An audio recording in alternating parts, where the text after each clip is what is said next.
Bonjour à tous et à toutes, j'espère que vous allez bien. Aujourd'hui on s'intéresse au général américain Dwight David Eisenhower, qui n'affichait pas ses ambitions, et pourtant vous le connaissez tous. Il dirige le débarquement de Normandie, celui de l'opération Torche. Il était le commandant suprême des forces alliées. Après la Seconde Guerre mondiale, et sans le désirer vraiment, il devient président des États-Unis. Un cours de la Grande Guerre, il reste aux États-Unis et occupe un poste d'instructeur dans l'armée blindée.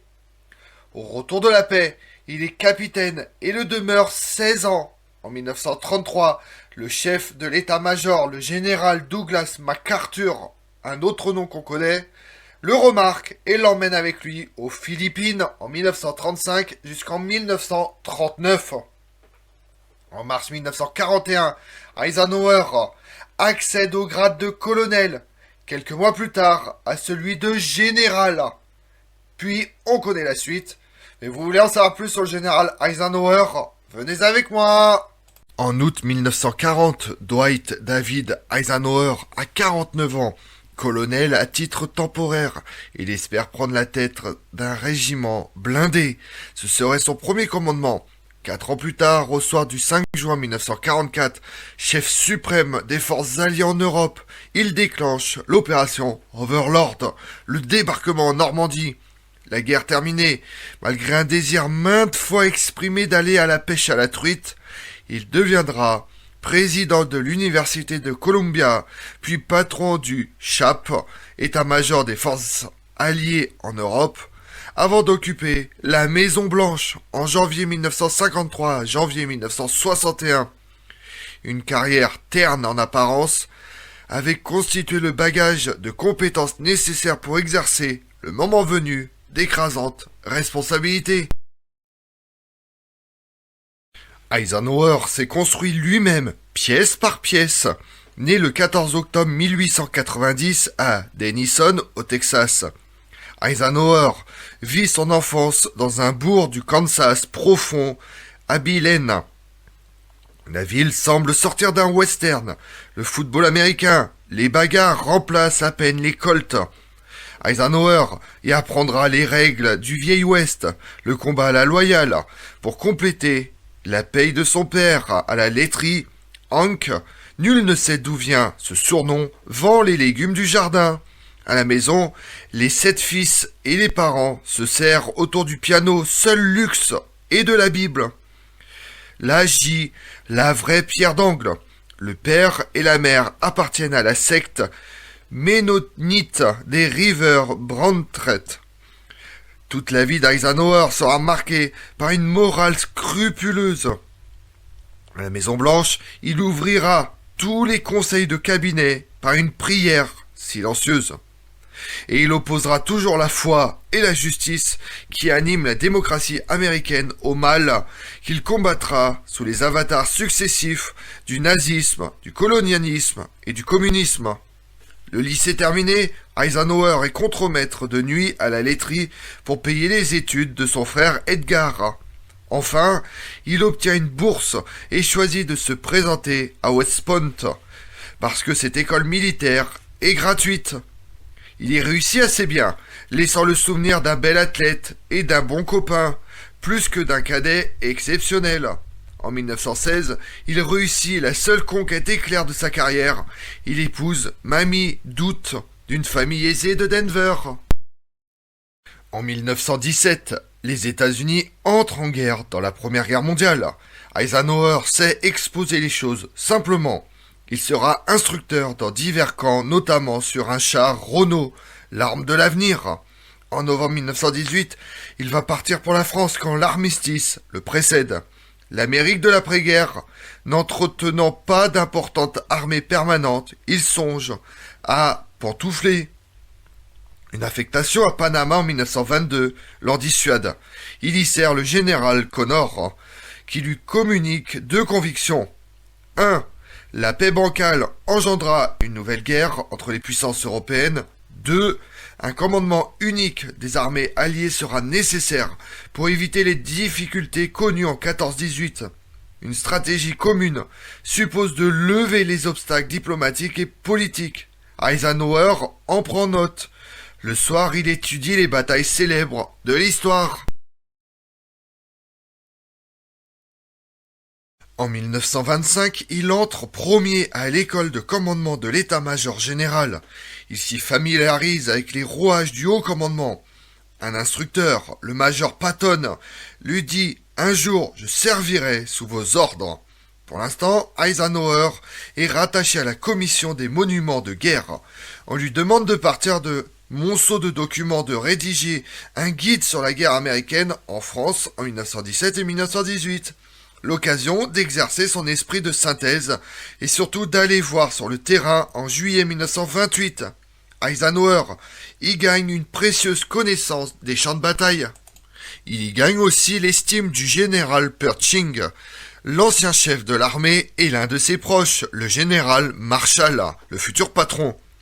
Voici 1929 et la Grande Dépression, mais elle n'affecte pas le mécano personnel du futur général, affecté au sous-secrétariat à la guerre.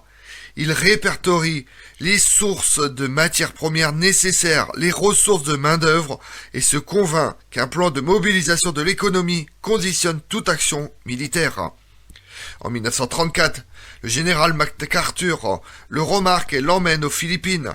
Le pays va devenir indépendant. Il faut lui créer une armée de toutes pièces, la recruter, la transporter, la loger, l'équiper, la nourrir, l'armer, l'entraîner, le tout malgré les demandes contradictoires des hommes politiques. Eisenhower s'en souviendra plus tard à Londres. Décembre 1941, quand George Marshall, après le désastre de Pearl Harbor, lui demande de déterminer la ligne générale d'action des troupes américaines dans la guerre du Pacifique, qui s'ouvre. Les Philippines sont aux premières loges face à l'Empire du Japon. Eisenhower inaugure alors sa première étoile. En novembre 1940, le général Clark, chargé de créer la troisième armée, l'a pris comme chef d'état-major. Ces exercices accumulés ont fait merveille. La seconde armée a été écrasée en manœuvre. C'est le début de son ascension. Maintenant, il ne s'agit plus de manœuvre. Il faut travailler avec la chair humaine. Maintenir des communications, acheminer des hommes et du matériel, et éviter de tout perdre en attendant que l'énorme machine américaine produise à plein régime. Face aux stratèges du Blitzkrieg, le plus civil des militaires construit peu à peu sa guerre, une guerre où la logique et statistique prennent une part prépondérante. Elle n'exclut cependant pas les coups d'audace. Dans les directives destinées au général commandant le théâtre européen des opérations qu'il remet à George Marshall à l'été 1942, Eisenhower préconise l'attaque directe de la forteresse européenne. Marshall le charge d'exécuter son projet à Londres, où l'attend avec son premier commandant, sa troisième étoile. Dès novembre 1942, il réussit le débarquement en Afrique du Nord, suivi en quelques mois de la Sicile et de l'Italie. Voici l'Allemagne accrochée sur son flanc sud. Voilà aussi de précieuses répétitions pour Overlord. Quand l'armada ébranlera dans la nuit du 5 juin 1944, le commandant suprême se souviendra de la note qu'il avait écrite 10 ans plus tôt, le conseiller de l'armée philippine. Si les assaillants parviennent à s'installer fermement, les défenseurs perdront 90% de leur avantage initial. Le reste a été écrit par le destin. Le maréchal Rommel aurait pu être présent le jour du débarquement. Von Rundstedt aurait pu ramener plus de troupes du Pas-de-Calais. Même un général statistique a de la chance. Du moins, Eisenhower avait-il tout organisé pour profiter des fautes de l'adversaire et de ne pas trop souffrir des siennes. Et c'est lui qui choisit Patton pour la percée déterminante sur Saint-Lô et Arvanche. Il y a bien d'autres Eisenhower, celui qui utilisera massivement les forteresses volantes contre les villes françaises et allemandes, celui qui, malgré les suppliques de Churchill, abandonne Berlin et l'Europe de l'Est aux soviétiques, subordonnant les conséquences morales et politiques de ses actes à ce qu'il nomme la croisade en Europe, et à la volonté de faire craquer l'ennemi au plus vite. Président durant 8 ans d'une guerre froide très chaude, comme on l'a vu, la méthode suivie par Eisenhower lui a permis de devenir commandant suprême des forces alliées durant la Seconde Guerre mondiale.